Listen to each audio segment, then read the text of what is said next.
내가 원하는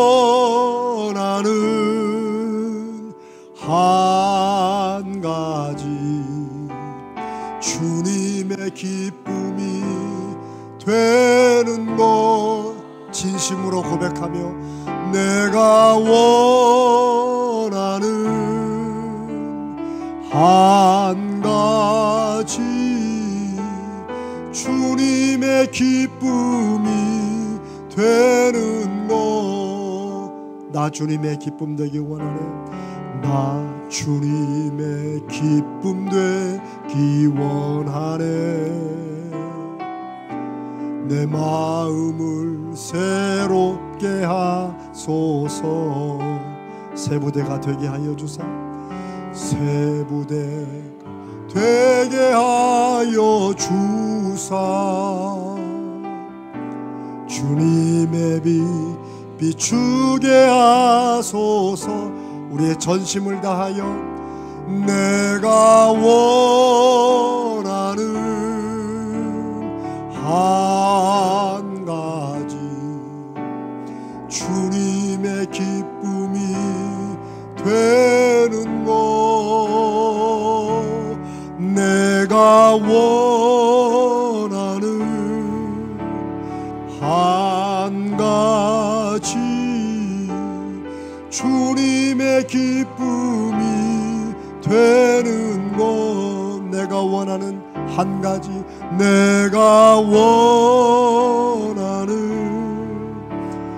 한 가지 주님의 기쁨이 되는 것 내가 원하는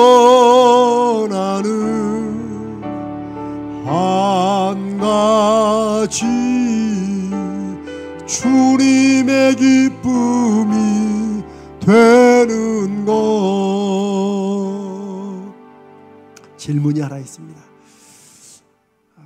여러분이 무엇을 하시면 주님께서 기뻐하실까요? 정말로 여러분이 무엇을 하시면 주님이 우리 하나님이 기뻐하실까요? 여기에 믿음이 있을 때 오케이. 아니 구체적으로 인생에서 여러분이 뭘 하시면 전도하면 또요 하나님의 뜻 여러분 굉장히 성경적이시고 굉장히 신앙의 수준이 높습니다. 근데 제가 여러분께 드리는 질문은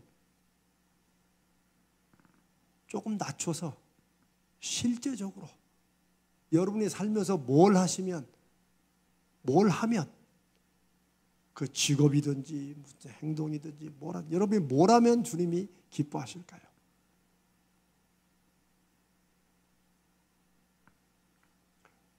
여러분이 건강하면 주님이 기뻐하실까요? 기뻐하시지 않을까요?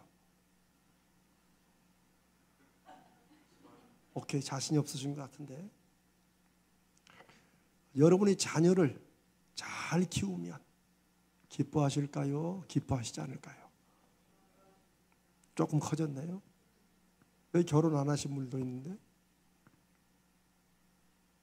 여러분이 결혼을 하시든 안 하시든 여러분 삶이 행복하게 느껴지면 행복하게 살면 주님 때문에 행복하고 그런 건 일단 제쳐놓고 여러분이 싱글로 사나 결혼해 사나 혹은 배우자가 먼저 소천하여서 혼자 사시나 여러분이 행복하게 살면 주님이 기뻐하실까요? 기뻐하시지 않으실까요? 뭐 기뻐하지 않지는 않겠지만 주님이 신경 안 쓰실까요? 어때요? 주님이 기뻐하시겠죠? 제가 이 질문을 드리는 이유는 저는 하나님이 기뻐하시는 인생 또 옛날에는 하나님이 쓰시는 사람 이런 거에 관한 말씀도 많았고 막 그런 말 들으면 막 열정이 막 넘칠 때가 있었어요. 근데 저는 그때 확신하기를, 내가 목사가 되어서 사람들에게 복음을 막 전하고 그러면 하나님이 정말 기뻐하실 걸로 알았고, 물론 그것도 기뻐하시는 거죠. 그리고 하나님이 막 쓰시는 사람이 되기 위해서는 제가 공부도 많이 하고 뭔가 하나님이 언제 어느 때 쓰실 때 제가 준비가 다 되는 것, 그게 하나님이 기뻐하시는 걸로 알았어요.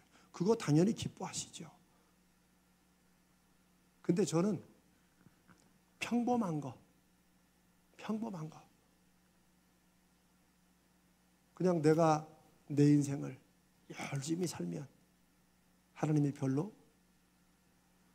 안 기뻐하시진 않겠지만 주님의 눈에 별로 안 들겠다는 생각은 들었어요.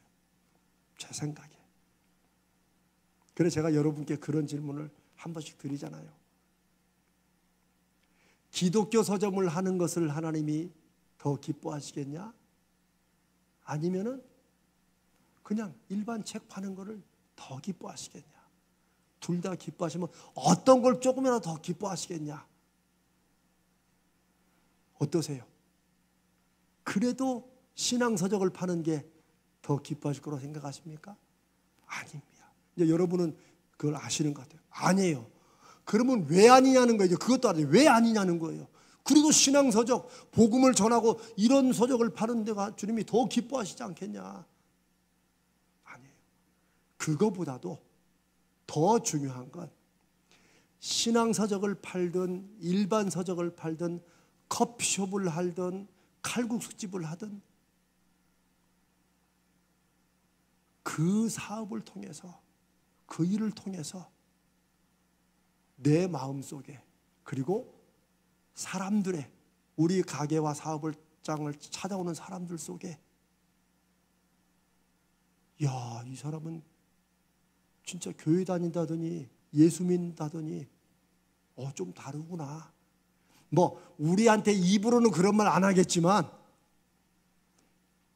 내가 기막힌 맛을 가지고 사람들이 단지 찾아오는 게 아니고 내가 그들에게 한 젓가락이라도 더 주고 좀 더 맛있게 해주려고 그러고 친절하게 해주는 게, 그들은 이유를 모르겠지만 내 마음속에는, 그 사업을 운영한 내 마음속에는 나 예수 믿는 사람이니까. 이런 마음으로 우리 가게를 찾아오는 손님들에게 내가 조금이라도 더 잘해주려고 한다면 그게 짜장면집이든 신앙서적이든 아니면 전혀 남들이 그런 거 하는 그런 일을 하든 주님이 기뻐하신다는 것입니다. 이게 우리 안에 확신으로 있어야 돼요. 제가 전에도 말씀드렸지만 이 질문은 종교개혁 당시에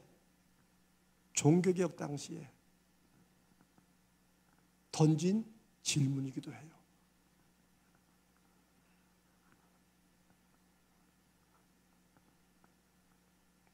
그리고 그 후에 신앙의 부흥이 일어날 때마다 소위 직업 소명설이란 말 들어보셨어요?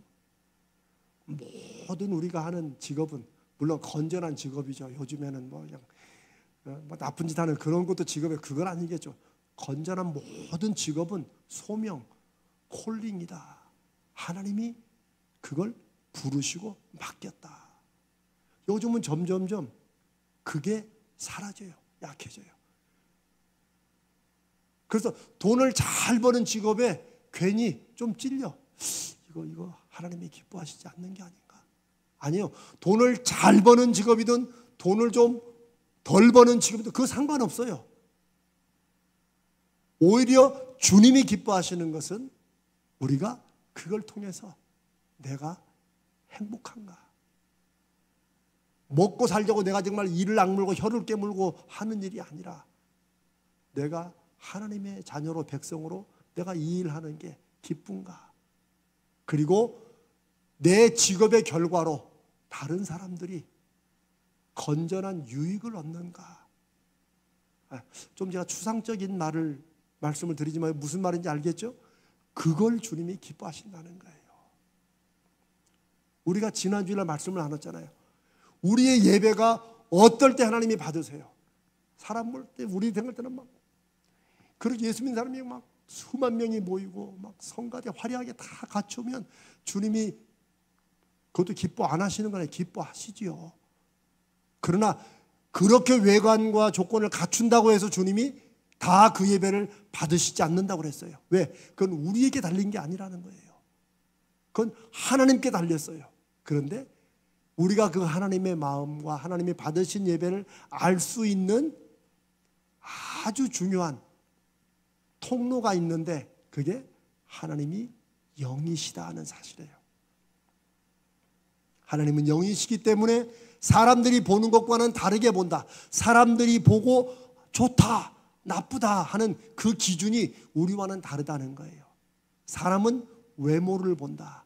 외관을 보고 얼마나 많은 돈이 거기 들어갔느냐, 얼마나 많은 사람이 노력했느냐, 얼마나 많은 관심을 갖느냐, 얼마나 세상에 인기가 있느냐, 사람들은 이걸 보겠지만 하나님은 영이시니까 뭘 본다고요? 그 중심을 보신다는 거예요. 4만 명 넘게 상암동에서 K-팝 콘서트에 이렇게 해도 그것이 대단하게 보여도 그게 뭐 나쁜 건 아니지만 그거보다도 두세 사람이라도 진심으로 주님을 찬양하고 그 찬양의 가사 속에 내 믿음의 고백이 있고 다시 찬양하면서도 여러분 좀 회개될 때가 있죠. 그렇죠? 찬양하면서 좀 마음이 찔릴 때가 있죠. 찬양하면서 내가 새로운 결심을 할 때가 있죠. 그게 성령께서 우리 안에 하나님과 우리 사이에 거룩한 영으로 소통하시는 거예요. 커뮤니케이션, 성령의 교통하심이 그거예요. 그래서 예배 순서 하나하나가 다 내가 하나님 앞에 마음과 뜻과 힘을 다하여 집중하여 드리고 성령께서 우리 마음을 움직이시고 찬양할 때 늘 기쁨만 있는 게 아니고 저들 찬양할 때는 마음이 눌리기도 해요.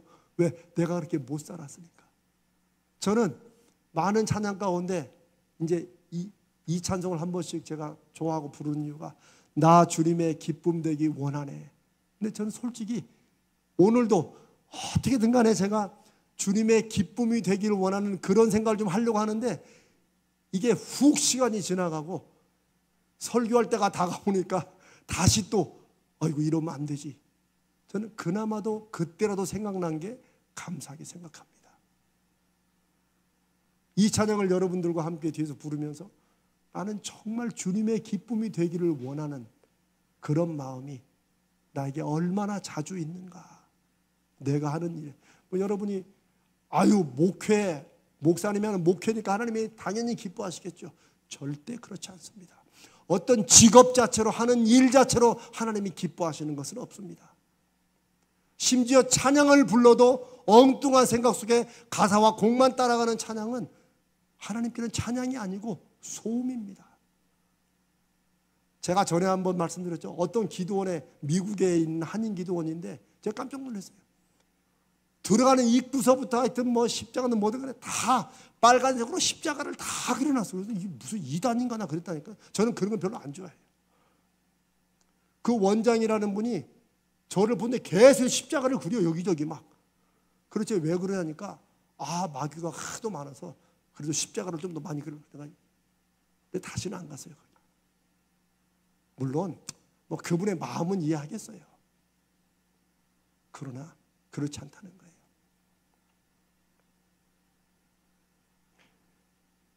제가 한 10여 년 된 것 같아요. 한국 와가지고 설악산에를 한번 이제 우리 교육자들 팀하고 한번 갔어요. 흔들바위.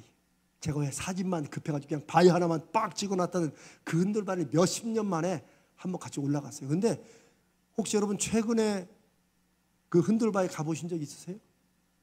없으시면 인터넷에서 찾아보세요. 완전히 바뀌었어요. 그래도 옛날에는 흔들바위가 있고 거기에 이렇게 올라가는 길도 있고 이런데 지금은요 바로 그 앞에다가 절을 지어놨어요. 그리고 그 흔들바위 올라가면 나무아미나 이 불경이 크게 스피커로 들려도 들어와요. 그 코앞에 저를 조그마한 암자를 지어놓고.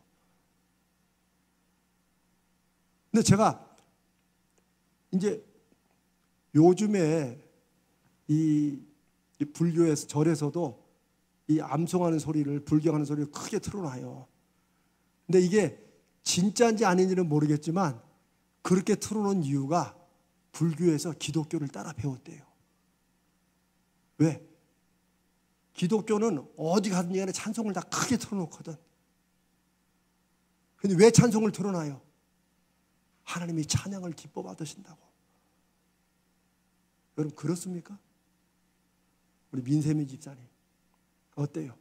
그 녹음된 찬양을 막 크게 틀어놓으면 전국 방방곡곡 교회들마다 뭐 요즘은 소음공이라고 하지만 만약 그런 게 허락돼가지고 막 그렇게 우리가 다 틀 수 있다면 하나님이 기뻐하실까요? 그렇지 않죠. 하나님이 영이신데 찬양이라는 노랫소리가 커진다고 하나님이 기뻐하시겠어요? 아니에요. 아니에요. 어떤 사람은 목이 잠겨, 목이 완전히 성대가 없어가지고 한 목소리 한 음도 밖으로 나오지 않을지라도 그 속에, 그 가사와 그 곡에 하나님을 찬양하는 마음이 있다면 이 세상 천군 천사가 수십만이 모여서 찬양하는 것보다 그 사람의 그 가슴에 소리도 나오지 않는 그 찬양 한마디를 주님이 더 기뻐하신다고 믿습니다.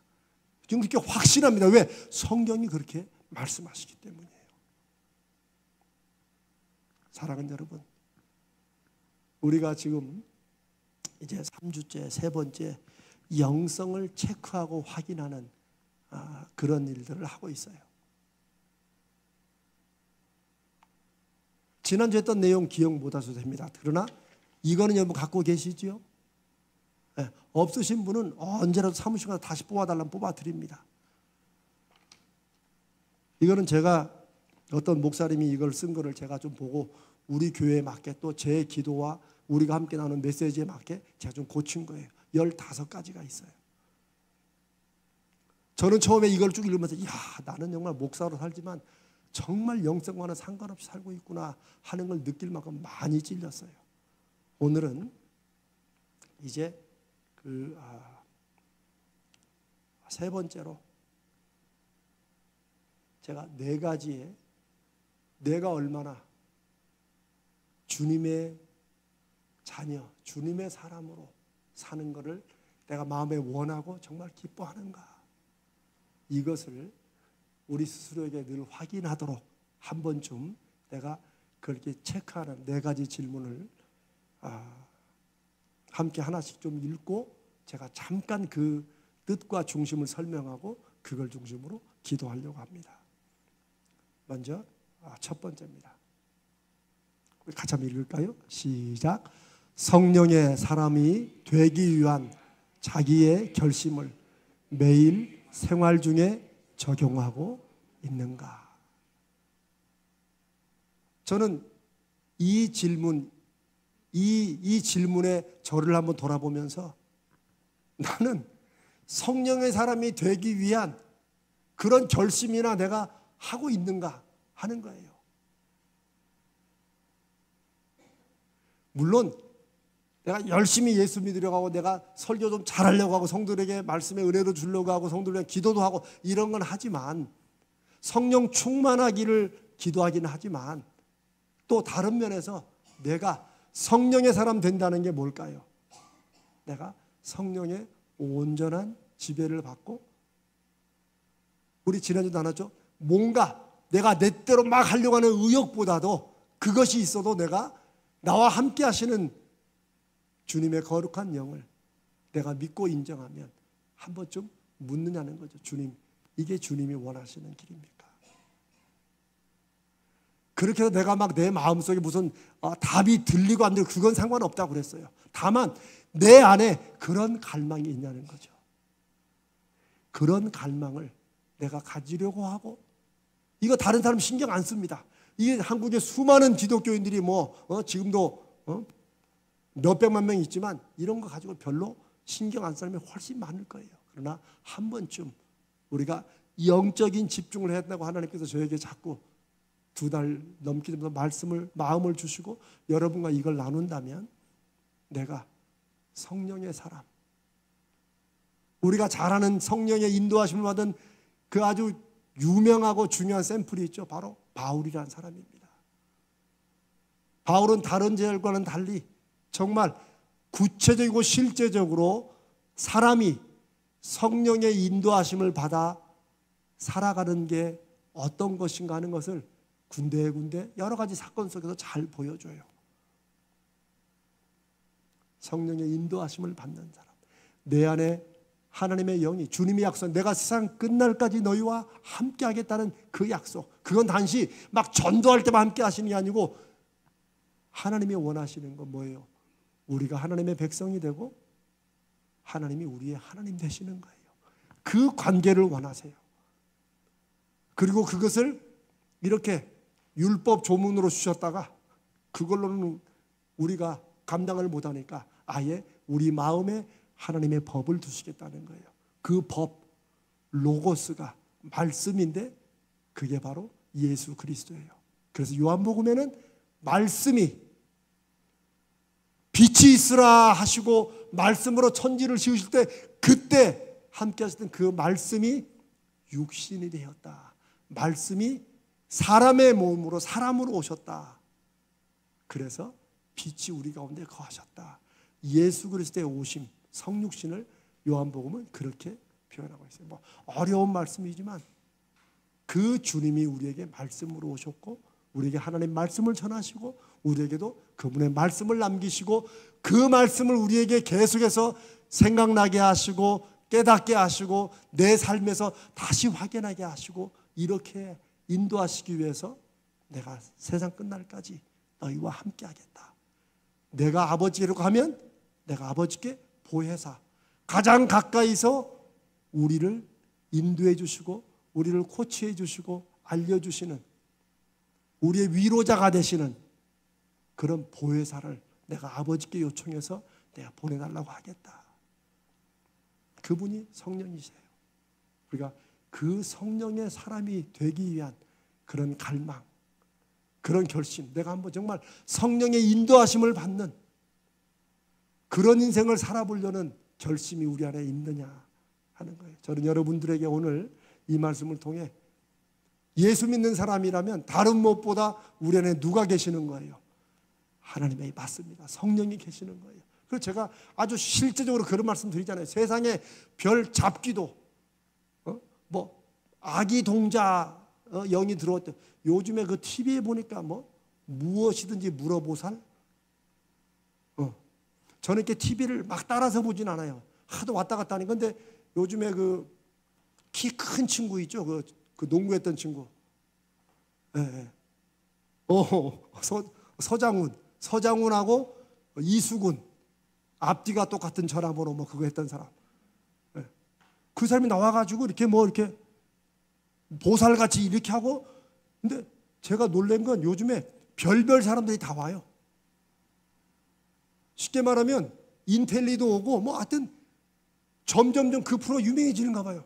근데 사람들이 간증을 해 또 나름대로. 오늘 그 보살을 통해서 내가 너무 중요한 걸 결심. 물론 그 서장훈 씨가 무슨 이렇게 신을 받은 건 아니에요. 그런데 사람들이 그런 거에 목매는 거 왜 내 결정은 안 될 것 같아. 내 생각은 안 될 것 같아. 그러니까 나보다 뭔가 다른 사람이 좀 차라리 말을 해주면 좋겠다는 이런 시대로 가요. 똑똑하고 과학문명이 가장 발달한 이 시대에도 사람의 마음 한구석에는 여전히 불안이 있고 두려움이 있어요. 내 이 결정이 이게 바른 결정인가? 이 결정이 정말 잘 될 것인가? 이런 불안은 인류 최초부터 지금까지 있고 앞으로도 있을 거예요. 하나님이 그걸 아시고 우리 안에 그리스도 거룩한 영을 우리 안에 주셔서 우리와 함께 살게 하시는데 정작 우리는 그거 잘 안 믿어. 그러니까 주님이 함께 하신다면 말씀 피고 읽을 때 뭐 큐티하고 이럴 때나 좀 잠깐 계시다 안 계신 것처럼 생각하죠. 그런데 하다못해 가짜 무당이나 점치는 사람들도 뭐 할아버지가 오셨다고 그러고 또 어떤 TV 보니까 또 메가더 장군 영이 왔다고 또 뭐 그런 것도 있더라고요. 여러분, 그런 가짜에도 믿고 의지하고 살아가는 사람들이 있는데, 하물며 천지 만물을 지으시고 우리를 하나님의 형상으로 지으시고 내가 세상 끝날까지 너희와 함께 하겠다고 약속하신 그 주님이 우리 안에 계심으로 우리가 그리스도인이 되었는데, 우리가 그 성령의 인도하심에 늘 묻고 동행하는 이런 것이 없이 대체 우리가 어떻게 믿음으로 살아갈지 한번 오늘 이 말씀 가운데, 이 질문 가운데 돌아보시길 바랍니다. 할 수만 지면 순간순간, 그것도 아니면 하루에 한 번이라도, 아니면 일주일에 한 번이라도, 주님이 나와 함께 하신다, 이거를 확인하는 그런 여러분 되시기를 축복합니다. 두 번째 질문 봅니다. 우리 자신을 확인해 보는 거예요. 한번 두 번째 봅니다. 6번 우리 같이 한번 읽습니다. 시작. 전심으로 하나님을 향한 마음으로 변화시켜 달라고 하나님께 끊임없이 요청하며 간청하고 있는가? 여러분, 저는 확 찔렸어요. 오늘도 기도했죠. 오늘 제가 말씀을 준비하면서 오늘도 이 기중기에 하나님 역사해 주시라고 기도하죠. 그런데 내가 전심으로 내 마음의 방향과 초점이 하나님을 향하게 해주시라고, 그런 마음으로 변화시켜 달라고 그렇게 기도해 본 적은 없어요. 제가 이 구절을 3주 전에 보고 나서 이제 그런 마음을 조금 가지죠. 근데 우리에게도 만약 이게 여러분 마음에 찔림이 되면 성령께서 역사하시는 거예요. 찔림이 되면. 왜냐하면 어떤 사람들은요, 찔리지도 않아요. 사실 우리 착한 교인들이나 찔리지. 근데 착해서 찔리는 게 아니라 성령께서 우리 안에 그 말씀을 우리에게 비춰주시고, 너는 이렇게 해봤냐라고 할 때 내 마음이 옥토가 그나마 되어 있으니 찔리는 겁니다. 양심이 딱딱하게 굳고 그런 거 상관없는 사람들은 예수를 수십 년 믿고 목사 장로가 되고 권사가 돼도 그거 교회에서는 다 하는 말이야. 찔리질 않죠. 그러니 여러분, 무슨 말씀인지 여러분들이 좀 부담이 되고 찔리고, 진짜 좀 축복의 말씀이나 좀 하시지, 저런 말씀, 이렇게 되면 그것도 저는 좋은 사인으로 보는 거예요. 하나님이 그 마음을 자꾸 두드리신다. 그래서 우리가 전심으로 내 마음이 하나님을 향한 마음으로, 우리가 아까 부른 찬송처럼 나 주님의 기쁨 되기 원하네. 뭔가 특정한 일을 함으로써 주님이 기뻐하시는 게 아니라는 걸 알면, 지금 여러분이 애태우고 기도하고 고민하는 그 문제를 통해서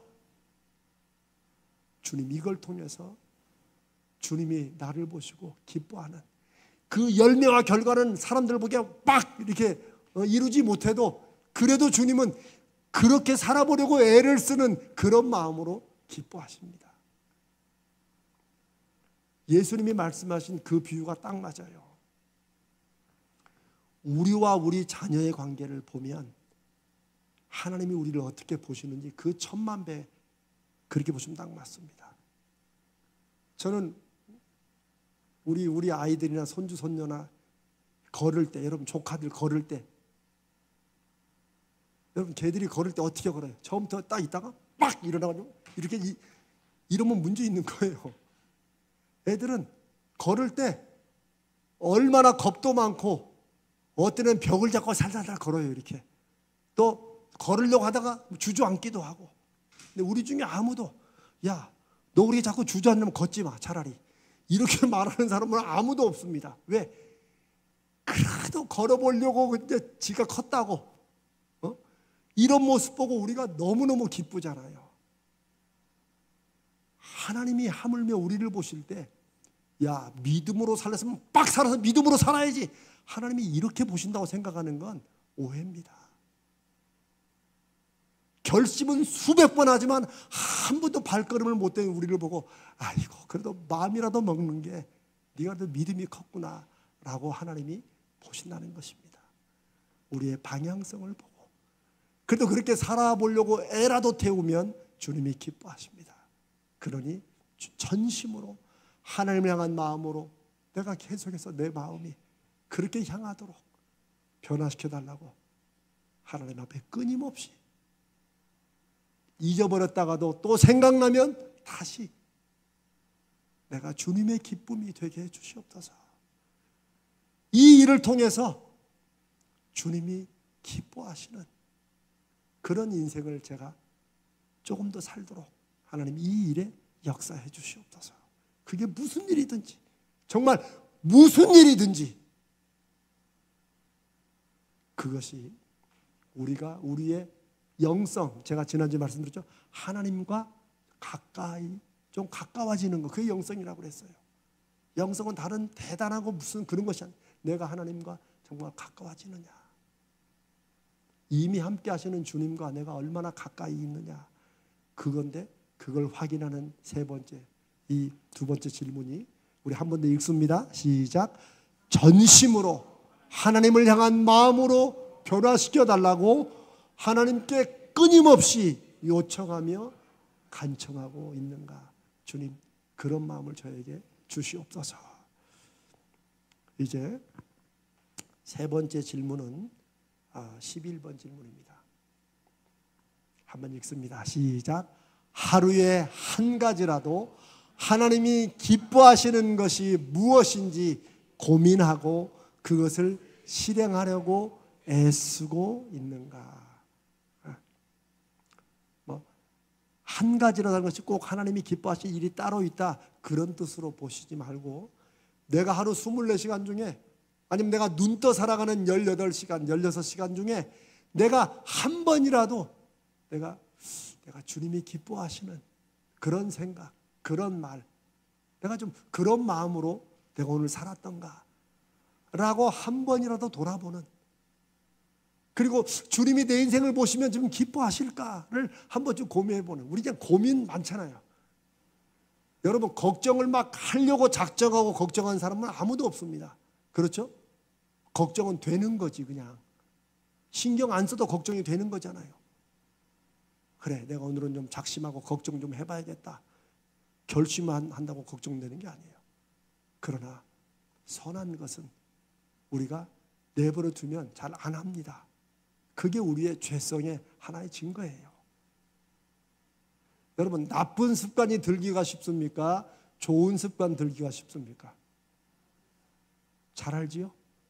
그러니까 애들을 우리가 좀 이렇게 잘 살펴야 되는 이유가, 내버려 두면 지가 알아서 하는 게 아니고 내버려 두는 척 하면서 이렇게 사랑으로 잘 살펴봐야 돼. 왜?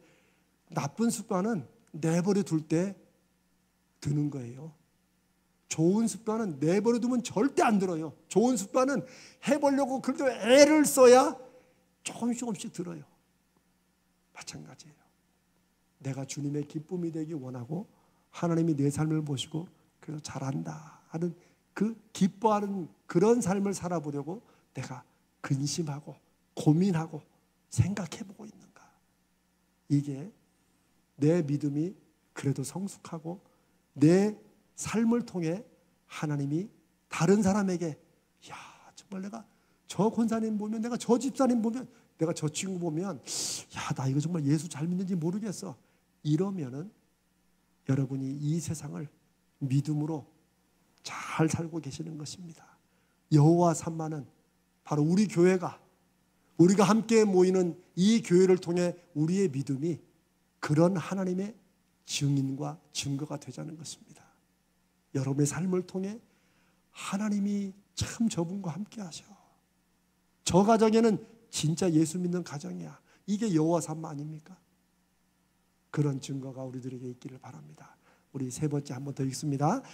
하루에 한 가지라도 하나님이 기뻐하시는 것이 무엇인지 고민하고 그것을 실행하려고 애쓰고 있는가. 아멘. 이제 마지막 네 번째 질문, 여러분 갖고 계신 12번째 질문입니다. 우리 한번 같이 읽습니다. 원하지 않는 결과를 포함해서 자신에게 일어나는 모든 일에 꼬박꼬박 감사하고 있는가. 제가 어쩌면 여러분과 만나 함께 신앙생활 하면서 제일 많이 제가 인용하고 말씀을 나눈 성경 구절이 있다면 아마 로마서 8장 28절일 거예요. 우리가 알거니와 하나님을 사랑하는 자 곧 그의 뜻대로 부르심을 입은 자들에게는 모든 것이 합력하여 선을 이룬다. 그게 제 믿음의 간증 같은 구절이에요. 제가 이렇게 못 살았기 때문에, 제가 벌새처럼 아등바등 살았기 때문에 늘 성령보다 앞서 사느라고 주님이 내가 저지른 일 뒤처리하시느라고 살아왔기 때문에, 그래도 믿음으로 산다고 살면서 너무 지쳤던 시간들이 많았기 때문에, 그러나 합력하여 하나님이 선을 이루신다. 즉 그 선은 뭐예요? 하나님의 선하신 계획을 이루신다는 거예요. 근데 제가 그냥 내 할 일도 못하면서 하나님이 하셔야 될 일까지 내가 고민하고 걱정하느라고, 이런 식으로 일이 돌아가면 이거 안 되는데, 여러분 이런 걱정이 다 하나님이 하실 일을 하나님께 못 맡기고 내가 하나님의 일까지 하려고 하는 고민 아닌가요? 그렇죠? 우리가 보기에는 이거 분위기가 이런 식으로 돌아가면 안 되는데, 근데 우리는 믿습니다. 하나님께서 모든 걸 아시고 모든 걸 주관하시고 하나님의 아무 역사도 안 하시는 것 같지만 모든 것이 하나님의 섭리 가운데 진행되고 있다. 그게 그냥 생각으로만 아는 것이 아니라 우리 삶 가운데 그것이 작으나 크나 확인되고 확신이 될 때 하나님이 나는 내가 할 일만 묵묵히 감당해 가면 하나님은 하나님의 계획을 우리의 삶을 통해, 우리 여러분 가정이나 여러분 하신 일을 통해 하나님 이렇게 하시는 것이 하나님의 선하신 뜻이었군요 라고 고백하게 하실 줄로 믿습니다. 모든 일에 꼬박꼬박 하나님 앞에 감사할 수 있는 믿음은 다른 데서 오는 게 아니에요. 까짓거 그거만 안 돼도 상관없지, 우리는 그걸 믿음으로 생각할 때가 많아요. 왜? 내가 기도했지만 그거 안 돼도 뭐 안 해주셔도 나는 또 내 나름대로 또 있어 좋은 게, 이거는 믿음이 아닙니다. 그거는 자칫 교만이 될 수도 있죠. 뭐 하나님이 역사 안 하셔도 뭐 나는 뭐 별 걱정 없어, 이거는 아닌 거죠. 그런데 때로 내 눈에 보이는 대로 내 귀에 들리는, 내가 애쓰고 힘쓰고 가는 다른 일들이 일어날지라도 꼬박꼬박, 정말 꼬박꼬박 하나님 앞에 감사할 수 있는 것은 하나님의 선하심을 믿기 때문입니다. 하나님의 능력의 역사를 믿기 때문입니다. 그 믿음이 우리가 이 시대에 이 똑똑하고 잘난 정말 시대입니다. 이 시대가 너무나 잘났으니까 자기가 잘못하고도 막 썩내고 칼 들고 설치는 시대 아니에요. 사사기에 사람이 자기 소견에 오른 대로 사는 시대. 그런 시대에 우리가 내가 생각하고 계획한 대로는 일이 안 될지라도 하나님은 반드시 이 시대에도 살아계셔서 하나님이 어떤 분이신가를 증거하신다고 믿는 믿음은, 얼마나 우리 예수 믿는 사람들 중에도 이렇게 믿으면 얼마나 바보같이 보이겠어요. 그러나 우리는 그냥 주의 말씀의 약속을 믿습니다. 하나님이 합력하여서 모든 것이 이렇게 합력해서 나중에 보면 하나님이 그렇게 하시려고 이렇게 인도하셨구나라고 고백하실 것을 믿습니다. 그러면서 우리 한번 이 네 번째, 우리의 믿음의 영성, 하나님과 얼마나 내가 가깝게 동행하는 그런 믿음인지를 확인하게 하는 네 번째 질문을 우리 같이 한번 더 읽습니다. 원하지 않는 결과를 포함해서 자신에게 일어나는 모든 일에 꼬박꼬박 감사하고 있는가? 주님 이제 그렇게 살겠습니다 라는 고백이 있기를 바랍니다.